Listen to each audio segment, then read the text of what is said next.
वैष्णवी हगवणे मृत्यू प्रकरणी हगवणे कुटुंबियांच्या कोठडीमध्ये वाढ. पती, नणंद आणि सासूला आणखी 1 दिवसाची कोठडी, तर राजेंद्र हगवणे, सुशील हगवणेला 31 मे पर्यंत पोलीस कोठडी. हगवणेच्या वकिलाकडून वैष्णवीच्या चारित्र्यावर बोट. वैष्णवीचे नको त्या व्यक्तीसोबत संबंध होते, समोरून नकार आला म्हणून आत्महत्या केली असेल, हगवणेच्या वकिलांचा युक्तिवाद. प्लास्टिकच्या छडीनं मारहाण, याला हत्यार म्हणायचं का? नवऱ्यानं बायकोच्या कानाखाली मारणं म्हणजे छळ आहे का? हगवणेच्या वकिलाचा कोर्टामध्ये अजब युक्तिवाद. वैष्णवी हगवणे मृत्यू प्रकरणातील हगवणे बंधूंचा आणखी एक कारनामा समोर.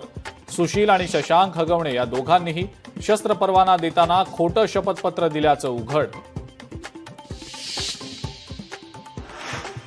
पुण्यात आणखी एक धक्कादायक घटना समोर. लग्नाचं आमिष दाखवत प्रेमसंबंध ठेवले, लग्नाला नकार दिल्यानं अल्पवयीन तरुणीनं केली आत्महत्या.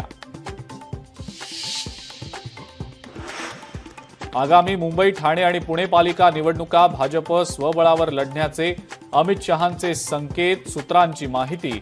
तर एकनाथ शिंदेंनीही मुंबईच्या 107 जागांची मागणी केल्याची सूत्रांची माहिती.